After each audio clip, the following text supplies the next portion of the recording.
I play Trudy Chacon, and she's basically a little rough around the edges. She's a pilot, a really cool, laid-back, down-to-earth pilot, not the kind that you would typically find in the military. I think a lot of military folk tend to be very regimented and, hardcore. I think she's a little bit more loose, more top-down, management with her. She's a captain.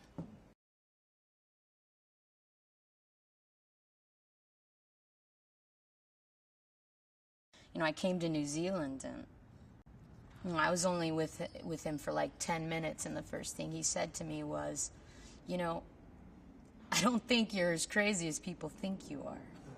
And when I looked in his eyes, there was something really, really strange about him. I think he has the ability to see through the dirt, you know what I mean, and actually see people. And it's really funny because his characters, Avatar characters in the film actually address that, where, they actually had, the way that they greet each other is they say to each other, "I see you." And it's really funny that he would use that terminology because that's pretty much what I think he sees when he looks at people. Like, I think he really sees people, for who they are, like through the veils. And I think that's kind of cool. I think he embodies a lot of the characters that he wrote.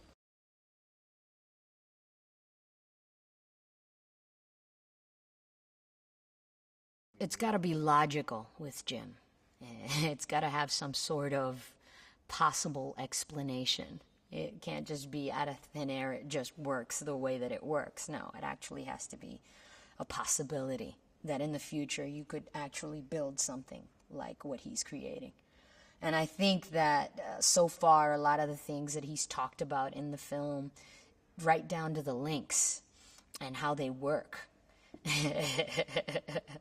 as crazy as it may seem, are humanly possible. He's talking about things at a beyond nanoscale. You're talking about molecules the size of light, and you're talking about the control of that when you're talking about the links, and you're talking about wavelengths and frequencies. The guy, he's got it covered. Smart.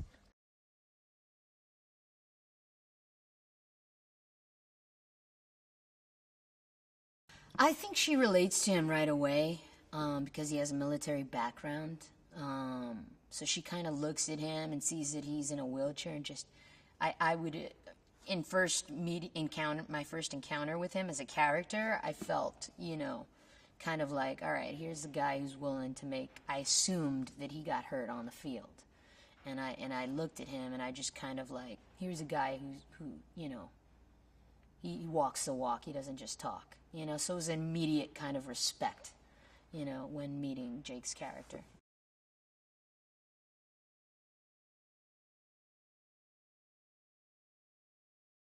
She's a closeted admirer of the science guys, I think there's a part of her that would really like to have studied, a little more, less mechanical objects than the chopper that's been her life for many years, and the military lifestyle that she's led. I think that, there's a part of her that is very feminine and wants to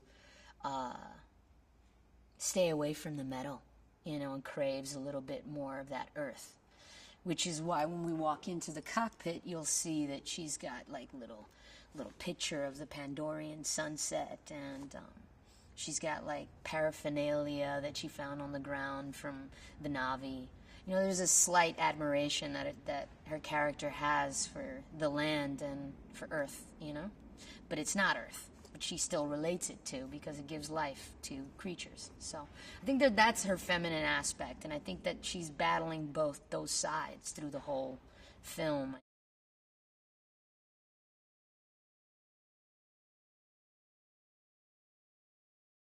What about walking on set, right? Weird cameras, right? You're interacting. Then all of a sudden, when you go watch yourself, you're not only live 3D, but they've merged motion cap with your preview of live 3D. So you're like watching yourself and the motion capture illusion that they created in a computer at the same time, live, right after you shot your scene, like 4 minutes later, not even. You know, it depends how fast it takes you to walk from set to the screens. Wow. You know, it's worth the wait, man.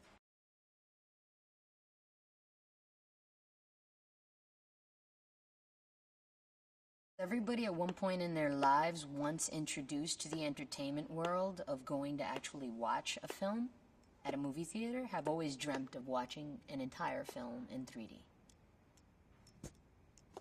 That is enough of a reason to go watch it, and then you'll be flabbergasted when you get 150% more than what you asked for, when you're actually sitting in that chair and enjoying an actual wonderful story.